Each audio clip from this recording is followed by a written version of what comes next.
In January of 1959, 9 experienced hikers set out into the northern Ural Mountains of Russia, led by a 23-year-old engineering student named Igor Dyatlov.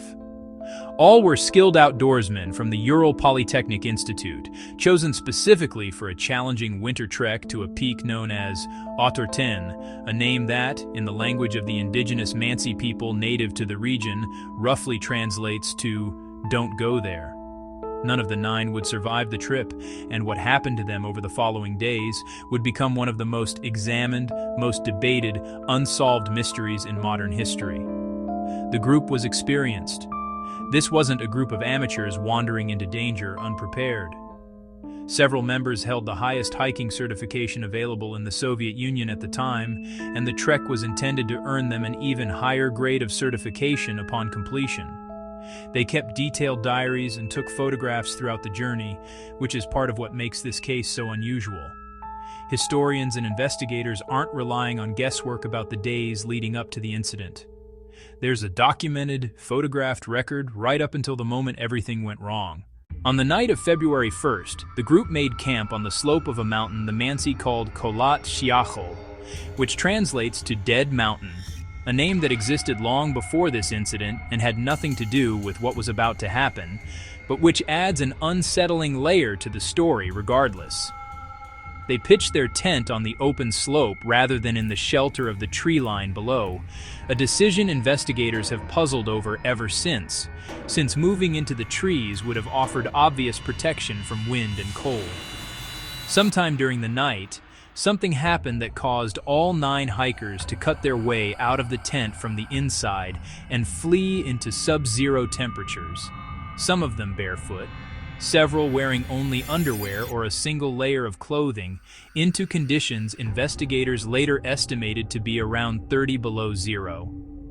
Whatever happened, it happened fast enough and was frightening enough that experienced winter hikers chose freezing to death in the open over staying inside their own shelter.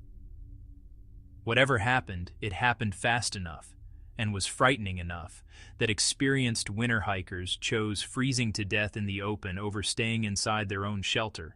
Search parties were sent out weeks later when the group failed to check in as scheduled. What they found only deepened the mystery. The tent was still standing, packed with their belongings, food and warm clothing untouched, completely at odds with a group that had abandoned it in a genuine panic. Investigators found the tent had been cut open from the inside, not the outside, ruling out an external attack cutting their way in. The bodies were found in stages, scattered across the mountainside in a pattern that suggested the group had splintered as they fled. The first bodies discovered were the least injured, found close to the tree line, apparently having succumbed to hypothermia.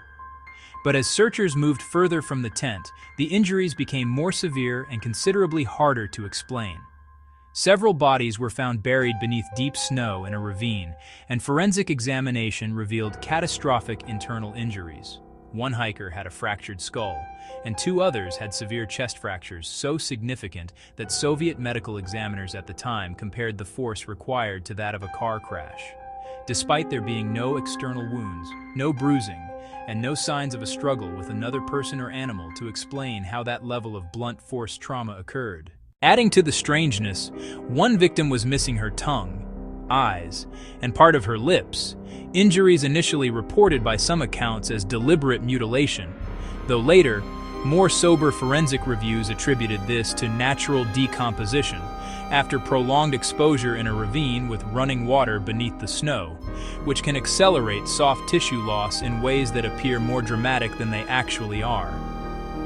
Several of the recovered clothing items were found to have unusually high levels of radioactivity, a detail that has fueled decades of theories, ranging from a nearby secret Soviet weapons test to a far-fetched cover-up involving a classified military accident. Official Soviet investigators at the time closed the case citing a compelling natural force as the cause of death, a vague and unsatisfying conclusion that only added fuel to public suspicion, especially given that the full case files remained classified for decades afterward, only becoming more widely available for independent review much later. Theories over the decades have ranged from the plausible to the extraordinary. Some researchers point to a slab avalanche, a specific and less obvious type of small-scale snowslide that can occur on modest slopes and produce blunt force trauma without leaving typical avalanche debris. An explanation that has gained significant scientific support in more recent studies using modern snow modeling and injury biomechanics. Others point to infrasound, a theory suggesting that wind moving across the specific shape of the mountain ridge could have produced a low-frequency sound wave capable of inducing genuine panic and disorientation in the group, despite no one actually hearing anything, since infrasound exists below the range of human hearing yet has been documented to cause anxiety and unease in test subjects. Still others maintain the Soviet military testing theory, pointing to the radioactivity findings and the era's broader culture of secrecy as evidence that something was deliberately covered up. What makes the Dyatlov Pass incident endure, more than 60 years later, isn't just the deaths themselves, but the sheer number of small details that don't fit neatly into any single explanation. Why cut through the tent instead of using the entrance? Why flee barefoot into lethal cold instead of taking even a moment to grab boots? Why the specific pattern of catastrophic internal injuries with no external trauma? Every proposed answer solves some of the details while leaving others unexplained, which is precisely why, despite renewed official investigations as recently as the past decade attempting to close the case definitively with the slab avalanche theory, public fascination and skepticism has never fully gone away. 9 experienced hikers went into the mountains in the winter of 1959. Photographs and diary entries prove exactly who they were and what they were doing right up until the final hours. And then, for reasons that remain genuinely disputed among scientists, forensic experts, and investigators to this day, all 9 of them died in ways that still don't add up to a single, satisfying explanation. If unexplained mysteries like this are exactly what you come here for, subscribe to the Grave Details, because history has left behind far more of these than anyone realizes.